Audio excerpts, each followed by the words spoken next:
السلام علیکم دوستو، کیسے ہیں آپ لوگ؟ امید خیریت سے ہوں گے۔ اللہ آپ کو ایسے ہی ہمیشہ خوش رکھے۔ حضرات محترم، آج ہم انشاءاللہ عز و جل اپنی اس مختصر سی ویڈیو میں اللہ رب العزت کے فرمان، اللہ رب العزت کے احکام، اللہ رب العزت کی ان باتوں کے بارے میں جانیں گے جو اللہ نے قرآن مقدس میں پوری کائنات کی ہدایت کے لیے نازل فرمایا ہے۔ حضرات محترم، اس سے پہلے بھی ہم نے درس قرآن جو ہمارا پروگرام ہے اس میں کئی سارے ایپیسوڈز بنائے جس میں ہم نے اللہ رب العزت کی بہت ساری باتوں کے بارے میں جانا۔ آج مزید میں ایک نئے ایپیسوڈ میں اللہ کی بہت ساری باتوں کے بارے میں آج ہم جانیں گے۔ ویڈیو پسند آئے تو ویڈیو کو لائک کریں، شیئر کریں، اور اگر ہمارے محمدی چینل پر نئے آئے ہوں تو اسے ضرور سبسکرائب کر کے بیل آئیکن کو بھی ضرور دبائیں تاکہ اس طرح کی تمام انفارمیٹیو ویڈیوز آپ تک ضرور پہنچیں۔ حضرات محترم، جیسے کہ آپ لوگوں کو معلوم ہے کہ ہم اسی طرح دعوت و تبلیغ اور دین کے کام کو برابر انجام دے رہے ہیں۔ اسی مقصد کے پیش نظر ہم نے ایک مدرسہ اور ایک جامع مسجد کی باضابطہ بنیاد ڈالی ہے۔ آپ میں سے کوئی بھی اگر ہمارے مدرسے، مسجد یا دینی کام میں ڈونیٹ کرنا چاہے اور ہمیں سپورٹ کرنا چاہے تو زکوٰۃ، صدقہ، فطرہ، عطیہ، ہدیہ یا کسی بھی طرح کا ڈونیشن آپ ہمارے مدرسے، مسجد یا دینی کام میں دینا چاہیں تو گوگل پے کے ذریعے، پے ٹی ایم کے ذریعے، بینک اکاؤنٹ کے ذریعے یا ویسٹرن یونین کے تھرو، جس کے ذریعے بھی اللہ کے راستے میں آپ ڈونیٹ کرنا چاہیں آپ ڈونیٹ کر سکتے ہیں۔ ان کے نمبر اور لنک اس ویڈیو کے ڈسکرپشن میں ہے، آپ جائیں اور جو بھی اللہ کے راستے میں ڈونیٹ کرنا چاہیں آپ ڈونیٹ کر سکتے ہیں۔ حضرات محترم، اللہ رب العزت نے قرآن مقدس میں ارشاد فرمایا، وَإِذْ غَدَوْتَ مِنْ أَهْلِكَ تُبَوِّئُ الْمُؤْمِنِينَ مَقَاعِدَ لِلْقِتَالِ وَاللَّهُ سَمِيعٌ عَلِيمٌ، اور وہ وقت کو یاد کیجئے جب آپ صبح سویرے اپنے در دولت سے روانہ ہو کر مسلمانوں کو غزوہ احد کے موقع پر جنگ کے لیے مورچوں پر ٹھہرا رہے تھے، اور اللہ خوب سننے والا اور خوب جاننے والا ہے۔ اذ ہمت طائفتان منکم ان تفشلا واللہ ولیہما وعلی اللہ فلیتوکل المؤمنون۔ حضرات محترم، اس میں اللہ نے فرمایا جب تم میں سے بنو سلمہ، خزرج اور بنو حارثہ یعنی اوس دو گروہوں کا ارادہ ہوا کہ بزدلی کر جائیں، حالانکہ اللہ ان دونوں کا مددگار تھا اور ایمان والوں کو اللہ ہی پر بھروسہ کرنا چاہیے۔ وَلَقَدْ نَصَرَكُمُ اللَّهُ بِبَدْرٍ وَأَنْتُمْ أَذِلَّةٌ فَاتَّقُوا اللَّهَ لَعَلَّكُمْ تَشْكُرُونَ، اور اللہ نے بدر میں تمہاری مدد فرمائی حالانکہ تم اس وقت بالکل بے سر و سامان تھے، پس اللہ سے ڈرا کرو تاکہ تم شکر گزار بن جاؤ۔ استقولوا للمؤمنین ألن يكفيكم أن يمدكم ربكم بثلاثة آلاف من الملائكة منزلین۔ حضرات محترم، اس میں اللہ رب العزت نے فرمایا جب آپ مسلمانوں سے فرما رہے تھے کہ کیا تمہارے لیے یہ کافی نہیں کہ تمہارا رب 3000 اتارے ہوئے فرشتوں کے ذریعے تمہاری مدد فرمائے؟ بھلا ان تصبروا وتتقوا ویاتوکم من فورہم ھذا یمددکم ربکم بخمسۃ آلاف من الملائکۃ مسومین۔ ہاں، اگر تم صبر کرتے رہو اور پرہیزگاری قائم رکھو اور وہ کفار تم پر اسی وقت پورے جوش سے حملہ آور ہو جائیں تو تمہارا رب 5000 نشان والے فرشتوں کے ذریعے تمہاری مدد فرمائے گا۔ وما جعلہ اللہ الا بشرا لکم ولتطمئن قلوبکم بہ ومن نصر الا من عند اللہ العزیز الحکیم، اور اللہ نے اس مدد کو محض تمہارے لیے خوشخبری بنایا اور اس لیے کہ اس سے تمہارے دل مطمئن ہو جائیں، اور مدد تو صرف اللہ ہی کی طرف سے ہوتی ہے جو بڑا غالب حکمت والا ہے۔ لِيَقْطَعَ طَرْفًا مِّنَ الَّذِينَ كَفَرُوا أَوْ يَكْبِتَهُمْ فَيَنْقَلِبُوا خَائِبِينَ، مزید اس لیے کہ اللہ کافروں کے ایک گروہ کو ہلاک کر دے یا انہیں ذلیل کر دے سو وہ ناکام ہو کر واپس پلٹ جائیں۔ لَيْسَ لَكَ مِنَ الْأَمْرِ شَيْءٌ أَوْ يَتُوبَ عَلَيْهِمْ أَوْ يُعَذِّبَهُمْ فَإِنَّهُمْ ظَالِمُونَ۔ اے حبیب، اب آپ کا اس معاملے سے کوئی تعلق نہیں، چاہے تو اللہ انہیں توبہ کی توفیق دے یا رب العزت عذاب دے کیونکہ وہ لوگ ظالم ہیں۔ حضرات محترم آگے اللہ رب العزت نے فرمایا وَلِلَّهِ مَا فِي السَّمَاوَاتِ وَمَا فِي الْأَرْضِ يَغْفِرُ لِمَن يَشَاءُ وَيُعَذِّبُ مَن يَشَاءُ وَاللَّهُ غَفُورٌ رَحِيمٌ، اور اللہ ہی کے لیے ہے جو کچھ آسمانوں میں اور زمین میں ہے، وہ جسے چاہے بخش دے اور جسے چاہے عذاب دے، اور اللہ نہایت بخشنے والا اور مہربان ہے۔ حضرات محترم یہ قرآن مقدس کا ٹرانسلیشن تھا جو ابھی آپ نے سمجھا۔ اب ہم انشاءاللہ عز و جل اس کے ایکسپلینیشن اور اس کی تشریح کے بارے میں جانیں گے کہ آخر اللہ نے ان آیتوں میں ہم سے کیا فرمایا ہے۔ حضرات محترم اس آیت میں غزوہ بدر اور غزوہ احد کا ذکر آ گیا ہے، اس لیے ہم پہلے غزوہ بدر اور احد کے بارے میں چند باتیں جانیں گے۔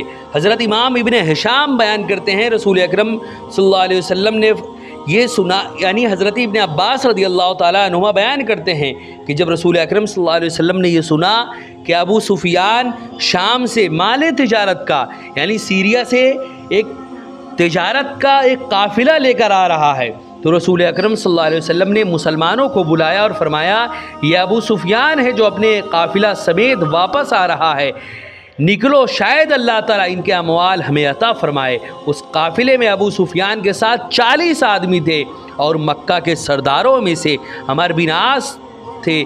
ہجرت کے 19 مہینے بعد 12 رمضان المبارک کو ہفتے کے دن رسول اکرم صلی اللہ علیہ وسلم 313 صحابہ کے ساتھ مدینہ منورہ سے نکلے۔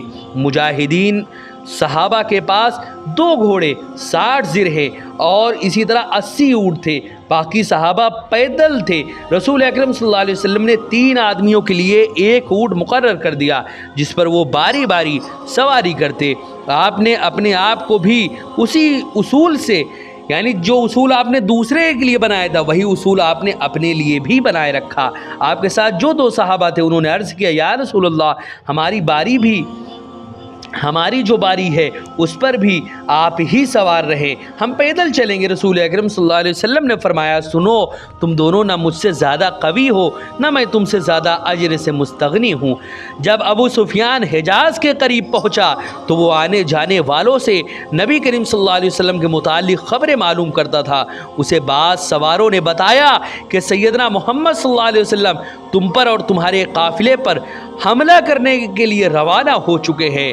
اس نے فوراً یہ تیاری شروع کر دی اور محمد صلی اللہ علیہ وسلم پر حملے کے لیے اس نے 4 جانب اعلان کروا دیا۔ اس کے بعد اس نے ایک آدمی کو مکہ روانہ کیا اور یہ پیغام دیا کہ وہ قریش کو جا کر کہیں کہ وہ اپنے اموال کی حفاظت کا انتظام کرے، کیونکہ محمد صلی اللہ علیہ وسلم ہم پر حملہ کے لیے روانہ ہو چکے ہیں۔ دوسری طرف مکہ میں عاتکہ بنت عبد المطلب نے خواب میں دیکھا کہ قریش پر کوئی آفت اور مصیبت آنے والی ہے۔ اس نے یہ خواب اپنے بھائی عباس بن عبد المطلب کو بیان کیا۔ ابھی اس خواب کا چرچا ہو رہا تھا کہ اس کے متعلق چیمی گوئیاں ہونے لگی کہ مکہ والوں نے اس کے بعد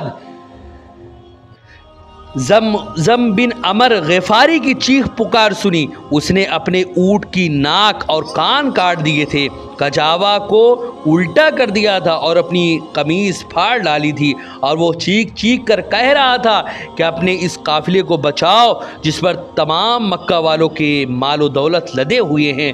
حضور رسول اکرم صلی اللہ علیہ وسلم نے اس پر حملہ کر دیا ہے اور مجھے امید نہیں ہے کہ تم اس کی مدد کے لیے بروقت پہنچ پاؤ گے۔ حضرات محترم اس کے بعد قریش نے اپنا تمام مال و متاع داؤ پر لگا دیکھ کر جنگ کی تیاری کی۔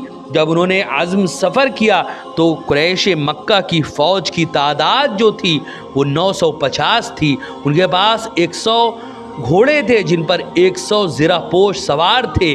پیدل سپاہیوں کے لیے بھی زرہیں مہیا تھی۔ ان کے ساتھ رقص کرنے والی کنیزیں بھی تھیں جو دب بجا رہی تھی اور جوشیلے گیت گا کر ان کے آتش غضب کو اور زیادہ بھڑکا رہی تھی۔ سو قریش کا یہ لشکر جرار مٹھی بھر مسلمانوں کو صفحہ ہستی سے مٹانے کے لیے بڑے غرور و تکبر کے ساتھ روانہ ہو گیا۔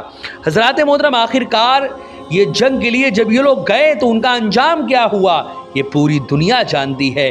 اللہ رب العزت نے ان کو صفحہ ہستی سے مٹا دیا اور مسلمانوں کو فتح دلائی۔ ان میں سے بہت سارے مارے گئے اور کئی سارے اس میں ایسے تھے جو بھاگ کھڑے ہوئے اور کئی سارے ایسے تھے جو قیدی ہو گئے۔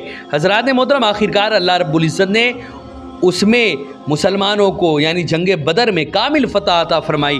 اس کے بعد جنگ احد کا بھی اللہ رب العزت نے آگے ذکر فرمایا کہ غزوہ احد 3 ہجری کو وقوع پذیر ہوا۔ قریش مکہ جو 1 سال پہلے بدر میں شکست کھا چکے تھے، 1 سال تک بڑے جوش و خروش سے جنگ کی تیاری کرتے رہے۔ ان کے سینوں میں آتش انتقام بھڑک رہی تھی۔